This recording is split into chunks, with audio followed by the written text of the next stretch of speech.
Assalamualaikum. Good day everyone, and to those who are watching from home. I am Aina Marlia, together with me on Screen Talkers, and today's episode is about media and body shaming. Well, last week, the world has been shocked due to the sudden death of South Korean artist Soo Lee. It is believed that the cause of the death was related to suicide. There was rumors everywhere saying that Soo Lee experienced hatred comments from the netizen all over the world. From that, we can see that the media itself can impact one's life. Now, in the studio, we have our guests, which were also the victims of body shaming cases. On my right, we have Miss L and Miss Farah. Welcome to the show. Thank you. Alright, Miss L, as an influencer, how does media affect you in this case? To me, ever since I ventured myself into this modeling field, looking good and being perfect in front of the camera is my duty. I never experienced having those hate comments from the netizen until those one day I read those comments in my IG. They said that I was too thin to hold the status of a Malaysian Miss World. Oh, I never imagined that something like that could happen to you. Miss Farah, how come you as a student experienced body shaming? No matter who you are, as long as you are exposed to the media, you have the tendency to get involved in body shaming. This is because we never know what people think about us, from what perspective they see us. Listening to your response, we can say that body shaming is a sensitive issue among our society. So everyone, please, always hashtag for stop body shaming, stop zero depression, make it trending worldwide. Alright, my next question is, as a victim, what is the worst situation that you have gone through? So as for me, after I read all those hate comments, I started to overthinking and question myself, am I not good enough? What did I do wrong and why me? I started to lose confidence until I hurt myself.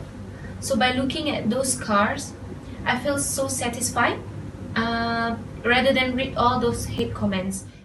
Please stop cyberbullying. Be more kind and respectful to other people. Enough with making people upset or depressed.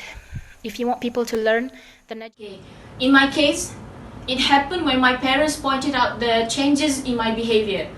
Like I had the split attitude. I remembered one, I locked myself in the room and I keep myself away from the people. I feel like I am no longer needed in this world. Until at one point, I feel like the 22 years old of my existence is nothing to them. To the worst, I come out with a video just to beg for people's sympathy. And after I published the video, I was so shocked that people are still bashing on me, like they humiliate me, and I was so stressed. That was a bad experience, I think. We will be right back after the commercial break. Use Listerine daily for a fresher and cleaner mouth. Welcome back everyone. Now, before we continue to the next segment, I would like to ask you to don't forget hashtag stop body shaming and stop zero depression. Now, in the studio we have Miss Hannah, who is a lawyer, and she is here today to clarify this case from law perspective. Please welcome Miss Hannah. Okay, thank you for inviting me today on this episode. What derives the body shaming and the law interrelated to each other? Let's recall what's happening around the world today. Body shaming is not something that we can easily take. There are a lot of cases regarding body shaming which contribute to depression, and to one extent the victim may kill his or herself. According to Malaysian Communication and Multimedia Commission (MCMC), body shaming is cyberbullying crime. Those who have been affected by the crime, especially the victim, has the right to make a report to defend themselves in this case. According to Section 233, Subsection 1, Paragraph B of the Communication and Multimedia Act 1998, if found guilty, the offender can be fined up to 50,000 ringgit Malaysia or be imprisoned for no more than a year or it can be both.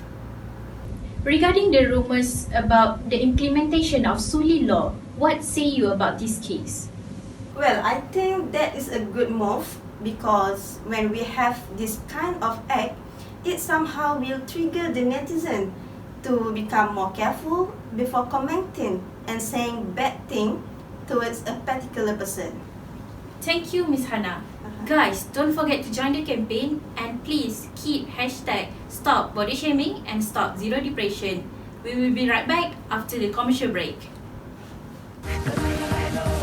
Use Listerine daily for a fresher and cleaner mouth. Welcome back, everyone. Don't forget to keep hashtag Stop Body Shaming and Stop Zero Depression. Now, in the studio, let's continue to the next segment. Now, I would like to invite a counselor from Mental Health Association, Ms. Nazira. We have already covered on law perspective, and now let's hear from health perspective. Hello everyone, thank you Aina for inviting me. Why we need to look from health perspective? Body shaming statistic indicates that 94% teenage girls have been body shamed. Recent studies show body shaming comment can leave lasting impression on those who receive them, not just mentally but physically. The result also indicates that those who had a negative perception of their weight were 3 times as likely to develop diabetes, heart disease, and stroke. Because the problem with fat shaming can lead to dire physical as well as mental health problem. Basically, depression is common illness worldwide with more than 300 million people affected. At its worst, depression can lead to suicide. Well, thank Ms. Nazira for the very informational sharing. Before we end this topic, do you guys have anything else to say about this topic? I would like to stress out to the society out there, the way we speak out somehow can affect someone's life without our knowing. The society must know how to control themselves, the way they speak out, and also manage to understand the sensitivity of the others. Giving opinion, I must say, is not wrong, but they must know the limits and aware of other sensitivity. This might seem a simple actions, but it brings a huge impact in order to create a harmony community. How about you, Ms. Farah? Okay, first of all, we need to know that people come in different shapes and sizes. Despite all the differences in the skin color, body shape, sizes, I think the most important thing is we must stay fit, being healthy in mentally or physically. So, I urge people to go out, wear your skin color proudly, put on your beautiful clothes, and spread love. Don't create hate. Hashtag love yourself. Thank you to our guests for your time and your willingness to share your experience with us. See you guys next week with another topic. Hey, what's up,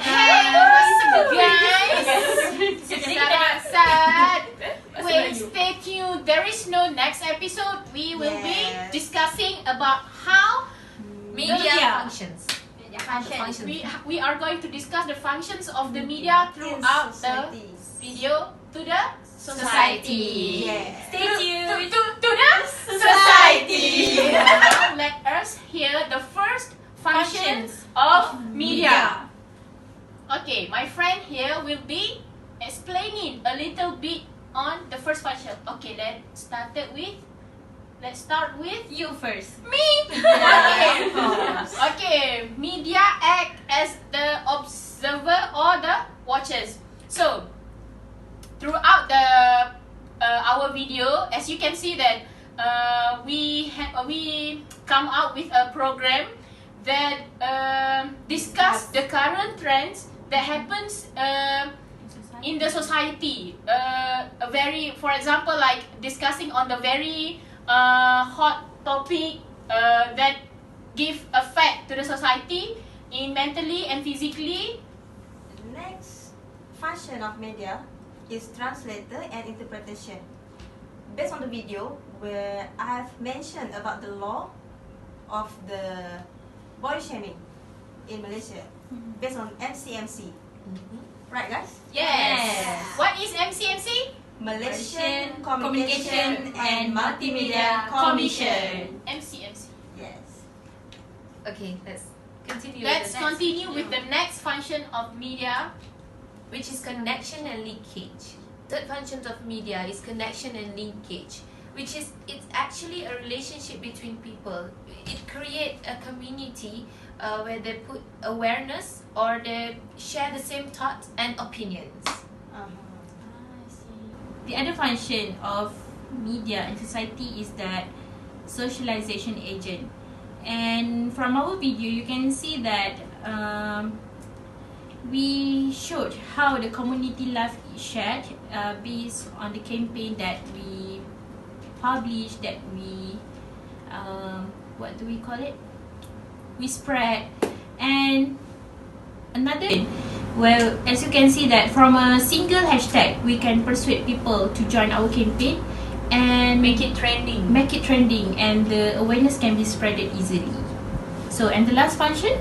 And the last function is given information, which is in our video, I as a health Counselor. to give information to people about awareness about how give a campaign, give how we call it, How body shaming can yeah, lead to depression. So it's very important to give information to other people. Okay, before we end our video, let us once again #stop body shaming, #zero depression, #love yourself. Okay, that's all from us. Assalamualaikum. Bye.